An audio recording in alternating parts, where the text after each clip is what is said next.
you tomorrow in the afternoon. And without further ado, I will turn things over to our presenter. So over to you, Lynda. Thanks so much, Andrea, and thanks so much for the introduction, and welcome everybody to this webinar.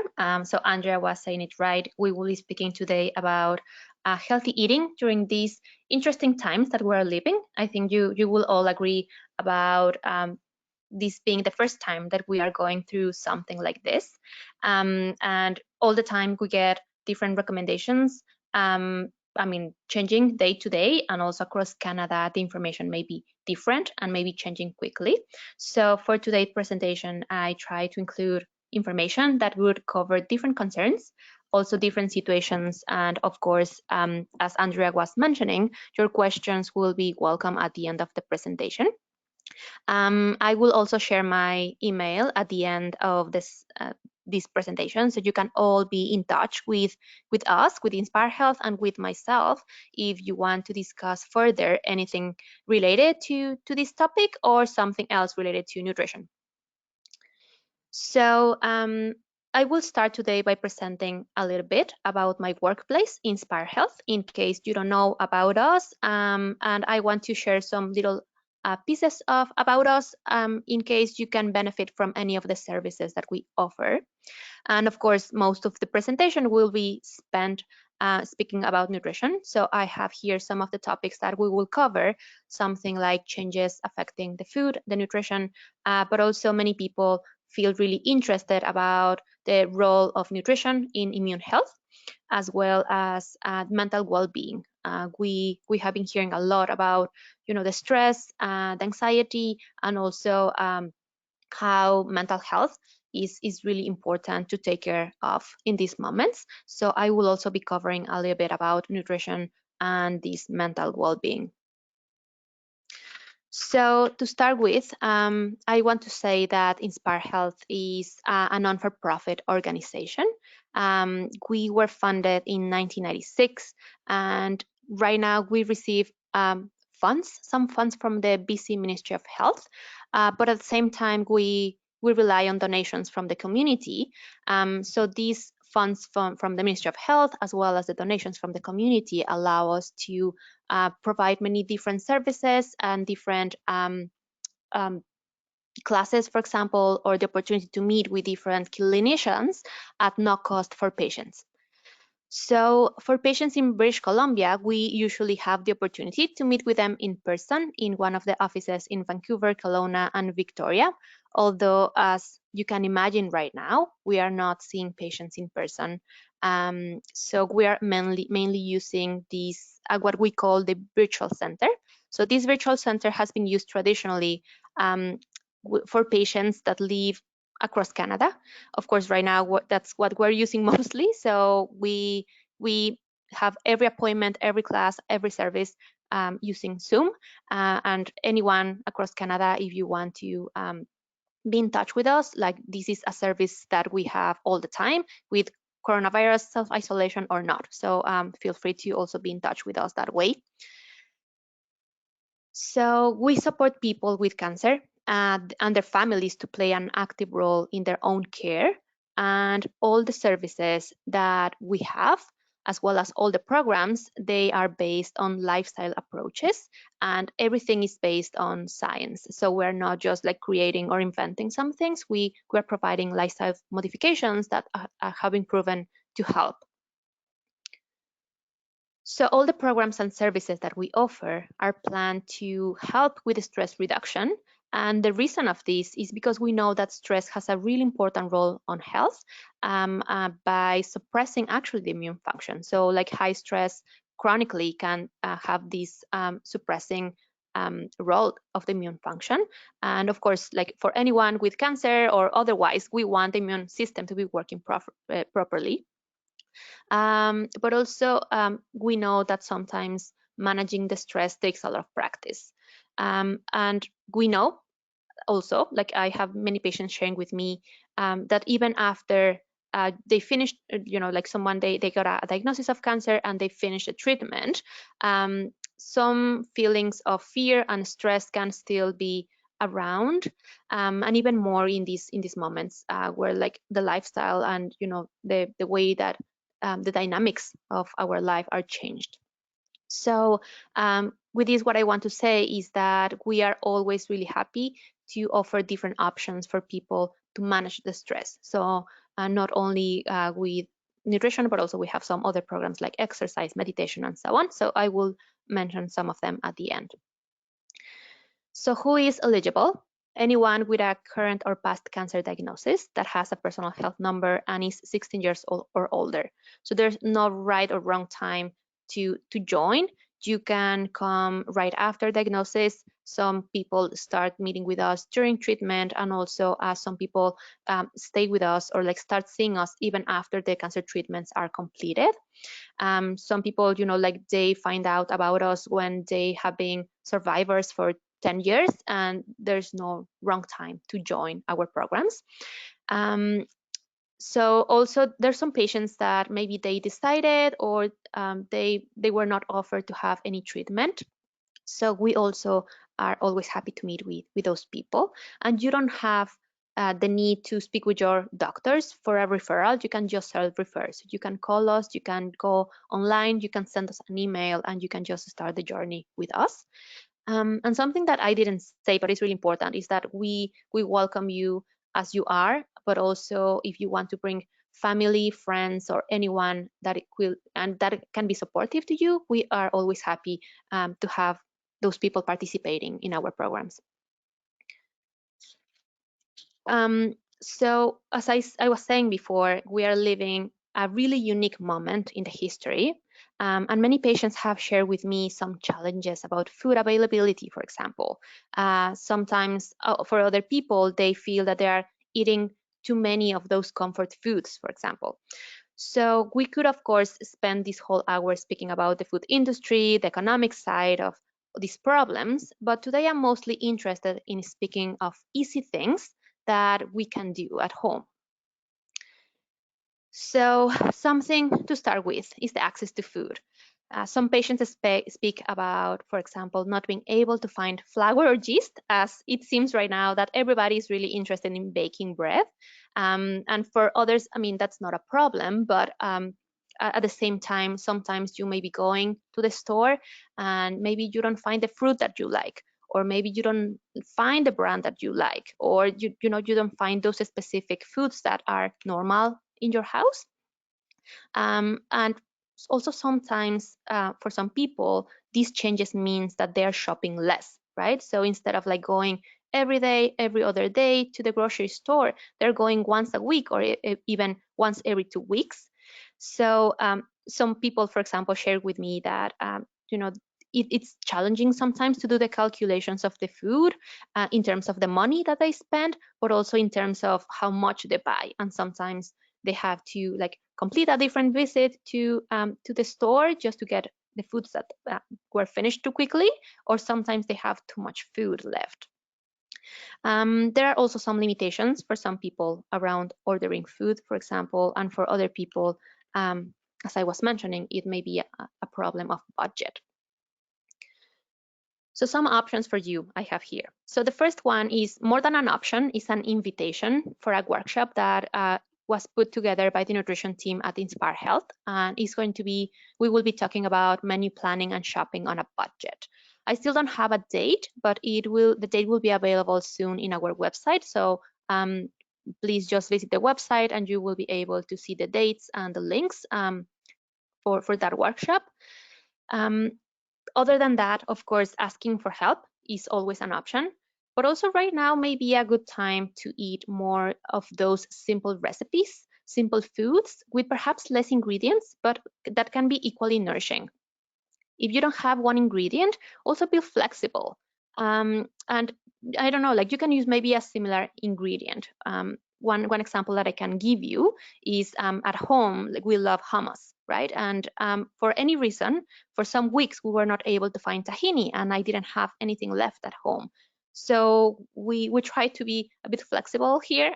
It was not everyone was really open to that flexibility. So we prepared one hummus without it. And it was not the same, of course, but we could also get, in terms of nutrition, we could get also the protein from the chickpeas, the vitamin C from the lemons, and so on. And let's say, like, just following with this example, one day you go to the store and you are not able to find chickpeas. Maybe you can use something like white beans for a similar dip. Again, maybe it's not going to be the same flavor, it's not going to be the same color, but you are still getting some of those nutrients, and you can find maybe like you can create interesting recipes as well. Some good options to have at home are, for example, dried canned foods and also frozen fruits and vegetables. Lynda? Yeah? The slides are not moving forward, I don't think, on the screen. You are not seeing this? Yeah, I see just the home screen. Sorry to interrupt everyone. We got a question in saying that it's not moving forward on the screen. Okay, let me just try. Can you see this moving? Yes. Okay. Perfect. Okay, great. Okay, thank you, and sorry about that. No problem. Continue. I think you didn't miss a lot. It was just kind of like just slides with big titles, but then we will resume with this. So this is the starting of the strategies. So as I was mentioning, so something like flexibility, something like simple recipes can be good. And I was also mentioning that maybe it's a good idea to avoid buying too much of those foods that will spoil quickly. And maybe you can be prepared with things like dried fruits, foods in general, canned foods, and also frozen foods, something like fruits and vegetables. Many people ask about, what about the nutrients when you freeze the fruits and the vegetables? Are they lost? And, for the majority of the cases, the answer is no. So many of the nutrients are still available when you freeze the foods, and actually sometimes you can even get more of the frozen fruits and vegetables compared to the to the fresh ones, because when they will freeze something, they actually wait until the fruit is ripe, so the fruit or the vegetable had time to develop all those nutrients, the antioxidants. So even if you lose a little bit while freezing them, you will get the same amount or even a bit more compared to the fresh ones. So with this, I don't want to say that fresh is not good, but maybe just have at hand some of those frozen foods. And just one thing that I will recommend you is when you buy something like fruits that are frozen or vegetables that are frozen, try to see the ingredient list, and you only want to see the food that you are buying. So for example, if you are buying frozen mango, in the ingredient list, you only want to see mango. So you don't want to see sugar, you don't want to see salt, you don't want to see any other chemical. And the same applies for any other fruit and vegetable. Okay, so for people in treatment and those trying to avoid crowds of people, many stores have right now the delivery options. So one patient was sharing with me one trick. She was saying that many times she goes to the store and she doesn't find the food that she wants, but then when she orders online, she does. So yeah, that's maybe also something that can be helpful for you. Right now, I think is also a good time to support local options, not only in terms of nutrition, but also in terms of economy. If you have enough time and you feel motivated, you can also perhaps make some of your own food. I know that not all of us have a big garden and we're not able to grow beautiful tomatoes and so on, but some little things you can prepare at home or you can grow at home. So something, for example, like herbs. So herbs, they also have a really good amount of antioxidants. They also have, some vitamins and minerals that can be helpful. Something like the seed sprouting. So you can buy the seeds and you can sprout at home. And those sprouts, they have a really good amount of fiber. They have also really good amount of antioxidants and also vitamins and minerals. So let's say one day you want to buy broccoli, you don't find broccoli, maybe you can have at home your sprouts, and then you get the same benefit of, compared to the full-grown broccoli. Other options are something like kombucha, kefir, and yogurt that also provide us with probiotics that are having related to mental health and also to immune health.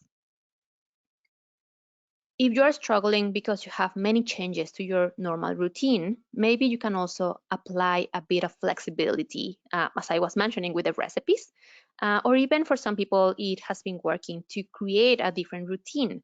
For example, for those of you that have kids at home, I know it can be really overwhelming. I have 2 little kids with me at home, but getting them involved actually is really useful. Depending on how old they are, you can teach them and you can include them in the cooking, for example, but also the cleaning of the house can also be a good experience for them and also relieve a little bit of time for you. In terms of food, also you can repurpose some of the food. So let's say you didn't finish the vegetables. Like, let's say, I'm going to give one example. Maybe you had some sliced beets today and you didn't finish it. Maybe you can use them for a soup tomorrow. And it's the same for anything. If you have extra chicken today, maybe tomorrow you can prepare like some, I don't know, broth with that chicken. Using the freezer is also great. You can prepare big batches of some foods and then just put it in the freezer. And then, I mean, I know that for some people right now, for example, they have a lot of time to cook everything from scratch. But to be honest, I think many of us are living a different situation.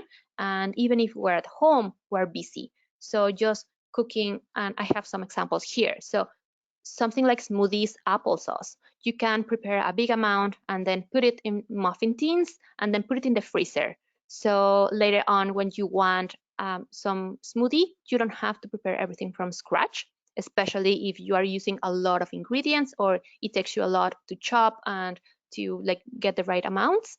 And then you just take like 1 or 2 of those little amounts and just thaw them and have them ready for you. Chili, soups, things like that, they also freeze really well. And even something like cooking a big amount of grains, something like rice, quinoa, you can have it in small batches or like cook big batches instead, but also put it in the freezer in small amounts. And then you just take whatever you need and you have a good portion of your meal ready. You can cut vegetables, for example, and put them in the fridge for snacks. And yeah, I mean, like there's many options, to be honest. Like for me, the freezer is something that I recommend a lot. And the only thing that I have seen that it does not freeze well is potatoes, because the texture changes a lot. But other than that, I find that is really good, a really good strategy. Now, in terms of immune health, please be mindful about the safety principles that can reduce the risk of many infections. So this food safety is not only for the coronavirus, but also it reduces the risk of many other diseases, or not diseases, but infections. So I can mention some of them. So one of them, as you know, and you will be hearing, and you have been hearing a lot, wash your hands constantly. Wash them with soap and water before cooking your food, after using the washroom. When you finish cooking, maybe it's also a good time to wash your hands. And also wash properly your fruits and your vegetables. Cook your meats well, and also don't use food that has a funny smell or taste. And even so, if you have any food in your fridge that has been there for a long time and you are not too sure, even if it doesn't have a funny smell or funny taste, it's always better to be safe than sorry. So maybe just avoid eating something like that and go on and prepare something different.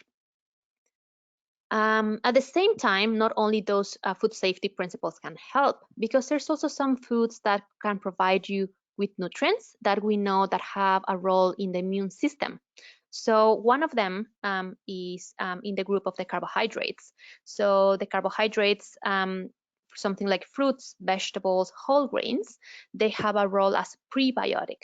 So prebiotic is something that supports the probiotic. So probiotic, probably you have been hearing a lot, is a good bacteria that lives in the gut. And this balance and health of the probiotics has been related to the inflammation, or preventing the inflammation overall in the body. And this, of course, has an important role in immunity. And having those fruits, those vegetables, those whole grains in your diet can help you to preserve that balance of the probiotic. The protein is also really relevant for many different reasons, for tissue creation, for repair, like for someone that had a surgery, for example, like just to create a new tissue and heal. But also the protein is needed for the creation of the immune system cells. In terms of fats, some of the fatty acids play a really important role in inflammation, something like omega-3 that perhaps you have been hearing, as they are also related in in this inflammation and overall immunity. But also they are important for other reasons. So the fats, they help with hormone production and also with the cell membranes. So again, they create a big chunk of the cell membranes of the immune system. Other nutrients are also known as to have a role in the immune function. Here we have 4 of them. For example, vitamin C. So vitamin C, as you know, it can be found in oranges, lemons, but also in something like strawberries, kiwi, and red peppers, or also even broccoli. And it is an antioxidant. Zinc also has an important role in wound healing and overall in immune function, and can be found in oysters, beef, but also in some other foods for people not including anything coming from the animal world. So something like pumpkin seeds and lentils are also high in zinc. Vitamin D, it's found, you have here like one image showing you like fish, eggs, dairy, and this is a really interesting case of a nutrient. We usually recommend people to get most of the nutrients or all the nutrients from food sources. But with vitamin D, we know that there's a high risk of deficiency, and a good chunk of the population in Canada and in the world actually may be deficient in vitamin D. So for that reason, we recommend to have a supplement of vitamin D every day, especially in the winter months. But you can continue safely doing that during the summer months as well. So the one that I'm missing in this slide is selenium. So selenium is also an antioxidant and also reduces the inflammation and increases the immune response. So it can be found also in some foods like yogurt, fish, eggs, chicken, lentils, cashew, and spinach. When I speak about immunity, I always mention also the meal consistency and the composition. So having constant meals during the day, meaning like you don't leave your body without food more than 5-6 hours, like you don't like have like really long times of fasting constantly, like through the different days, and also just putting together different components in your meal, something like adding protein and adding fats to your meals that can regulate the blood glucose, the sugar in the blood. And actually you can avoid the high peaks, low peaks in the glucose that have been related not only to the immunity malfunction, but also to overall problems in health. So the graph that you see here is just showing you different responses to, like, for example, like the green one, the green line that you see, or the green curve, is the response of the body when you eat something with only carbs. So you can see that it spikes a bit more compared to the times when you add something with protein to your diet, and also when you add protein and fats to your diet. So the increase in the blood glucose is more smooth in that last case. And it can be as easy, for example, as to you have the carb, for example, you have your slice of bread, and then you want to add protein. Maybe you add a little bit of peanut butter, and for the fats, for the healthy fats, maybe a different example, you can add something like avocado, right? So one slice of avocado with perhaps egg, that meets with this recommendation of adding those proteins, those fats. But also for immune health, there are some other things that are not 100% related to nutrition, but that can help support your immune system. So the first one is sleep, and it is estimated that adults, we need between 7 and 9 hours of sleep every day, and even like 1 less hour per day or more it can impact the function of the immune system. Hydration and exercise also play a really important role. I will be speaking a bit more about hydration later, and about exercise. If you want to speak about your specific needs, I also invite you to be in touch with us, because at InspireHealth we have some exercise therapists that can give you specific recommendations for you, for your lifestyle, for your likes, etc. And also something to be mindful about is the mental well-being that I was mentioning. So speaking with some patients, they express some fear, some sadness, some stress, for example, about things related to food, to nutrition, to their own body, but also some things not related to that. And it can be, some issues with work, with money, or something else. We know that actually some level of stress can be normal or helpful. For example, it can help us to move, to be motivated, but we want to avoid that chronic stress, as that chronic stress has been related to some health issues, including cancer. So this is a busy slide, and I will go through it. I will speak a little bit, but what I want to show you here is the autonomic nervous system. So this is the system that regulates all the involuntary activities of the body. So something like breathing, something like digestion, the circulation of the blood is regulated by this autonomic nervous system. And it is divided in two parts. So you can see to your left the parasympathetic, and to your right the sympathetic side. So I will start with the parasympathetic. Oh, sorry. So this is also known as the rest, digest, and repair. So when we are in this moment of relaxation, managing the stress, we also are using this energy. The energy is divided in different parts of the body, right? So some of that goes to your brain for thinking, some of that goes to your digestive tract for digestion, if you are digesting food, some of that goes to circulation, the immune system, and so on. So all these different systems in your body are supported. But in the flip side, when we are under a lot of stress, the sympathetic nervous system kicks in. This is what we know also as the fight, flight, freeze response. And with this, when you are under a lot of stress, your body uses more of the energy, for example, for the brain or for the muscles, in case you have to, think about a response or solving a problem quickly, or you have to run, or you have to respond by moving quickly. And therefore, as the energy is being used in the brain and the muscles mostly, many of the other systems, they don't have enough energy, and this can lead to something like impaired digestion, but also impaired immune function. So for that reason, it is thought that when you are under a lot of stress, you may have higher demands of nutrients.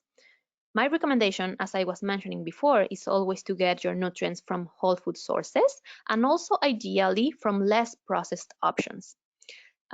Supplements, of course, there may be some cases when you need them, but we always leave that topic to be discussed individually because of the many differences that we find among different patients.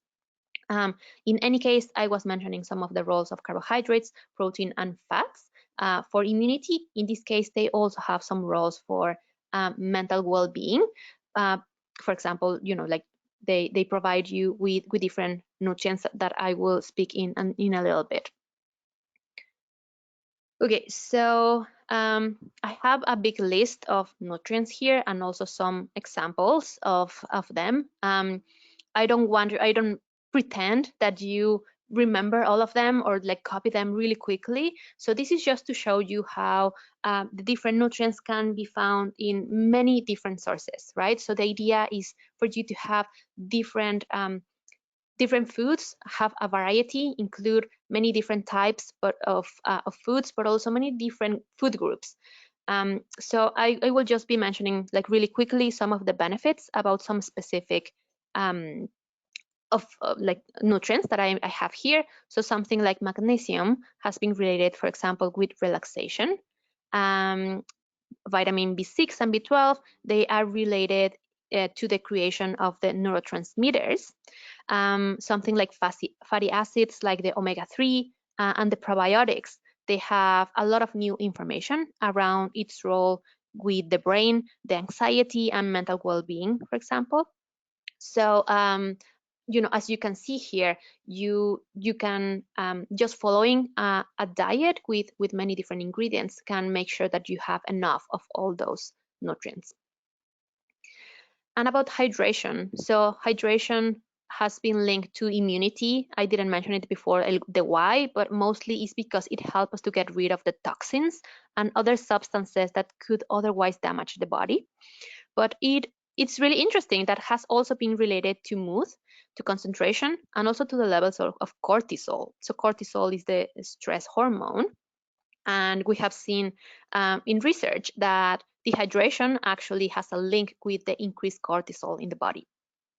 So ideally, we could get all the hydration with plain water. But if you prefer something with more flavor, maybe something like herbal teas can be a good option for you. We always recommend people to be also mindful about the color of the urine, as it can help us to it is an indication of how hydrated or not you are, and whether or not you need more water. And this is also a reminder to breathe, right? So many times we try to buy different products or supplements or like do many things outside of the normal, but actually just breathing and trying to stay here and there, being mindful about the surroundings, the moment, that can also help a lot.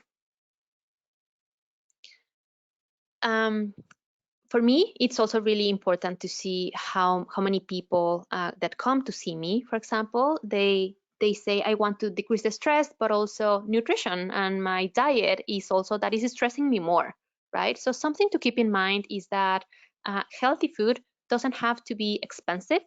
You don't have to spend all the day in your kitchen cooking something really fancy. Healthy food can also be simple, can also be cheap. And also try to go more towards balance rather than the perfect diet, right? So perfect diet and healthy diet is not necessarily the same. We many times speak about a balance of 80-20. So 80% of the times you can have those like really good foods with a lot of fiber, antioxidants, nutrients, and like that 80% of the time you can follow the recommendation. But then you can also leave that other 20% to have something else that is good. It tastes good for you or helps you to be social. That I know that social part is right now on hold. But there's some foods that perhaps are not providing you with a ton of nutrients, but if you enjoy them, also leave a little bit of space in your diet for them. Some people say, you know what, I don't want to follow that 80-20, I want to follow more like 95-5%. That's totally fine. Or for some other people, they may be struggling with just doing 50-50, and that's also fine, right? I mean, as long as you are working towards improving and you don't let that nutrition stress you, I think that it's great to find the balance that works for you. Choose the best of your choices. So don't feel guilty if you are on the road, for example, and you are super hungry and the only thing that you can find in your car is a granola bar. If that's what you have at hand, it's better to have something like that compared to maybe leaving your body 5 hours with no food. So if maybe that's not the food choice that you could do if you're at home, but just think about what's the best thing to do at this specific moment. And also try to see the diet as a whole versus just seeing individual foods. So I will give you one example, broccoli. So broccoli, I mean, I love broccoli and they have like really good nutrients and vitamins, antioxidants. At the same time, the broccoli alone won't prevent a disease, right? Or a condition. So let's say you don't have breakfast and then all the day you just drink a lot of coffee, you don't drink water, and then you have a lot of red meat and maybe you don't have vegetables. Even if you have like one piece of broccoli, there's only so much that broccoli alone can do. On the flip side, maybe you enjoy something like dark chocolate, right? And a small piece of dark chocolate within a diet that includes many fruits, vegetables, whole grains, a good amount of protein is not going to be that harmful. And of course, this is not to say eat a lot of chocolate every single day, but then I'm saying like once in a while, a small piece. It depends also, you know, what happens with the rest of your diet and the rest of your life, in order to say how much damaging that could be or how much beneficial it could be. Now, this topic about the comfort foods is really interesting. I have had many patients like speaking with me about this and saying, you know what, I thought that being at home was going to be good because I was going to have, you know, more time for cooking and more time to plan for healthy meals. And right now I see myself eating all the time. And also I see myself eating a lot of those comfort foods. So the first thing I have to say is that it's normal to try to find that comfort. And sometimes it is in the form of food, right? And for some people, that's the way that they used to cope. Maybe something that you can do if you're trying, or if you are seeing that you are eating a lot of those comfort foods, maybe try to create a list of activities that also have the potential to be nourishing for you. So for example, reading, gardening, taking a bubble bath, for example. If after that you still want that comfort food, maybe have a little bit, but also like you did something nourishing first. And sometimes that's everything that you need in order to feel better. If it happens that you eat in like a lot more from what you had planned, breathe, be kind, forgive yourself, and try to stay away from guilt and shame. So again, you know, we want to stay away from those bad feelings that can also have an impact in your immunity, but at the same time, many times they start like this cycle that is, you feel guilty, you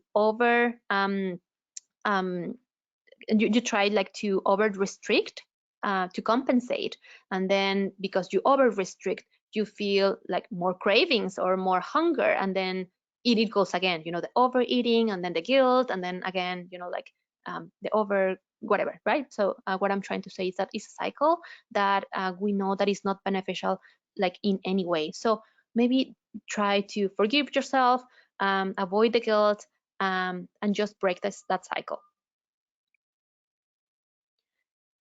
If you want to try, you could also like do some little changes, add some little ingredients to your foods that can actually increase the nutrient content of those comfort foods. So for example, here I have some examples. Maybe you want to add some pieces of broccoli to your mac and cheese. Maybe you want to add some different vegetables to your hamburger patty, or even doing something like a vegetarian patty. If you have pancakes, for example, maybe don't use a lot of, you know, the maple syrup. Maybe you can use berries and you can have plain yogurt. So at least you are, again, you know, adding more probiotics and protein, calcium, and some antioxidants from the berries. The example I was giving you, the chocolate. If you love the chocolate, maybe instead of having one chocolate bar, you can have some strawberries drizzled with chocolate. So you still get the flavor, but you also get the nutrients from the strawberries. Or something like chocolate covered almonds, chocolate hummus. So again, I mean, with this, I don't want to say like go and eat all the chocolate that you can, but then for those moments when you say like, yeah, I really want my chocolate, then maybe you can just like up your game a little bit. Okay, so this is kind of like a summary of some nourishing practices during this moment. Try to include whole foods as much as possible because they will provide you with all the nutrients that I was mentioning for immune health and also for mental health.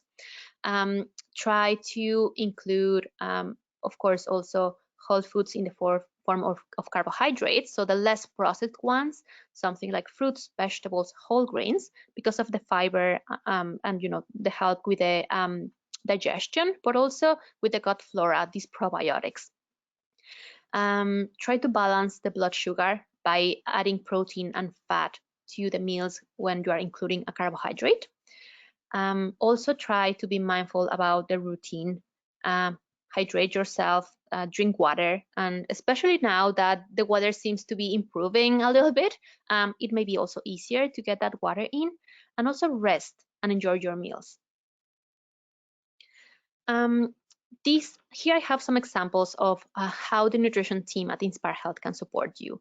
I know that many of the things that I was mentioning today are a bit general. For some things that were more specific, I don't have all the time today to speak about them, so I was just mentioning quickly some of the benefits. But we're always happy to meet with you to speak about, for example, the comfort foods, right? So if you want to discuss with us your coping mechanisms, we're always happy to do that. Or maybe like finding substitutions of food that are not working for you, but also to speak about specific nutrients. Some people come to speak with us about, for example, like, am I getting the right amount of protein? Or what about B12 because I'm vegan? So we're always happy to check that for you. But also, if you have any symptom, even if you are not having any treatment and you are still, losing weight or gaining weight, or have problems with digestion or IBS, or you are having problems managing your diabetes, we're also here for you to speak about those concerns. And in general, to find consistent and credible information, and more importantly, information that applies to your specific case. As I was mentioning right now, all the options for appointments, consultations, classes, and so on, they happen over Zoom, and some of them over telephone. And you are always welcome to book a consultation with dietitians, but also as I was telling you, we have other members in the team. So something like exercise therapists, clinical counselors, and we also have medical doctors that can meet with you if you need that. And then you choose where to start. So there's no minimal amount of participation. If you want to meet only with dietitian, that's fine. If you want only to meet with counselors, that's fine. If you want to meet with everybody, take all the classes, that's also great. So again, go online, call us, email us to book an appointment. So this is just like one slide to show you where to find some of the programs and resources. So when you go in the internet, into our website, you will find something like this. So at the bottom, you can see, click on a class to sign up. So you will get a full list of different classes that we have for the week. So you just have to click, it will ask you for some information about, name and so on. And you can register for as many as you want to. So that's everything that I have today for you. I will leave you with this. This is our website, our phone number, and our email. And lastly, like this information from the Canadian Cancer Survivor Network. Thank you so much for listening to me. That was wonderful, Lynda. Beautiful presentation. And we do have a few questions that came in throughout. So I will tell them to you and you can answer away for all of our attendees. The first one that came in is, are there any supplements you think are important for everyone to take, or do you truly think it's a completely case by case? Yeah, so I think they're asking, like, is there any one thing everyone should be taking every day? Yeah, so I think I mentioned a little bit about that. Vitamin D is one that I would recommend to everybody. It's also really safe, so I always try to balance the safety and the benefits, right? And it's in an amount of something like 1,000 units. That is the recommendation right now by Health Canada and many other institutions. I mean, the risk to have any side effect is close to zero. Like, it's really, really safe, and it can make sure that you have enough amount of that vitamin D that is not only related to bone health, but as I was mentioning, like to immunity, for example. So that's one that I recommend. To be honest, the rest of them, I go case by case. Some people prefer to have something like a multivitamin, and yeah, you can totally do that. That's also more in the safe side. But there's for sure some cases where I see people, for example, having a deficit. For someone, for example, that had breast cancer, if they are not using any milk products, maybe they are lacking calcium, so that may be something that they want to consider. But we're always happy to chat with everybody, just like to see, okay, for you, I think this will be beneficial. Okay, wonderful. Next one is, you mentioned nutritional yeast. How much do you think we should be having per day? That's a really good question. So nutritional yeast, okay. So I will say it becomes more relevant to make sure that you have enough of nutritional yeast if you don't have if you don't eat any animal product, right? So for anyone that already includes in the diet something like eggs and meat or chicken or things like that, I mean, you can just sprinkle little amounts here and there just for flavor. You don't need to add more. For someone that is vegan, for example, maybe you could have something like depending also on your likes and the taste and so on, something like a tablespoon or like even something like a teaspoon, less than that, a teaspoon in your meals, and that can add that B12. Okay, next one is, do you have a specific tip to keep me or this person from snacking all day because they're feeling bored, like they just keep eating all day? Yeah, wow, that's a really good one. And I totally understand what you're trying to Even say. I understand that one too. Yeah, and it's really interesting, right? Because like for me, for example, right now I am in front of the computer all day long. When I am at work, I meet with people in person and then come back to a computer and so on. And then just sitting in front of a screen, it seems to be kind of like a way to add more, I don't know, cravings or something. So the first one I have to say is that I just make sure that you have enough food in your meals and make sure that it's not hunger. Sometimes we say, oh, we want to snack all day, and why? And the real reason is because we don't have enough to sustain you or to sustain us during the main meals, right? So again, make sure that you have protein, make sure that you have healthy fats with your meals, and that will help you, stay better for longer. The second piece is, I don't know if you or anyone here heard about mindful eating. I'm always happy to speak more about that. But it's a bit about awareness and just kind of like when you are trying to snack, when you have that craving, kind of like check with yourself and think like, am I really hungry or what do I need, right? Maybe it's because, I don't know, like you want to eat because you are sad. So maybe go across the room or across your house and, ask your kid, if you have a kid at home, to give you a hug, or maybe you call someone and have a nice chat with them. Or again, as I was saying, something like a bubble bath, like do something that can give you that enjoyment as well. If it's something like just because you are bored and just because it's the right thing to do, maybe it's also a good time to find something that can be nourishing for you, right? So exercise, for example, right? Maybe a little walk. You can just go out for a little walk. And it's tricky. I mean, I don't have one kind of like really great response to say like do this and then you won't have the cravings. But I think just kind of like understanding what's happening inside of you, what is the real reason for that craving, or for that like snacking desire. That's a really good starting point. Okay, and then the last one that came in was, are the dietitians at InspireHealth available to call to keep us on track if we're feeling as though we're having trouble staying on the health regime we've been given? Yeah, for sure. Yeah, I do have patients that, for example, they come to me and they say, you know what, I only am coming with you with like this plan already. I'm happy with this plan. I just want someone to help me be accountable. So then we decide, for example, okay, so we will meet, every 2 weeks, every 3 weeks, or so on, depending on what's the best for the patient. And yeah, we, for example, sometimes speak about strategies, some barriers that the patients are having. But of course, like we try to be really mindful about what works the best for everybody, instead of like us saying, you know what, this is the thing that you will do. If you found, a dietitian or someone that provided you with a plan that works for you, we're happy to support you. So you keep doing, you keep on track. Perfect. Okay, well, with that, thank you everyone for attending today's webinar. And we'd love to thank our wonderful presenter today, Lynda. It was really, really a very informative presentation.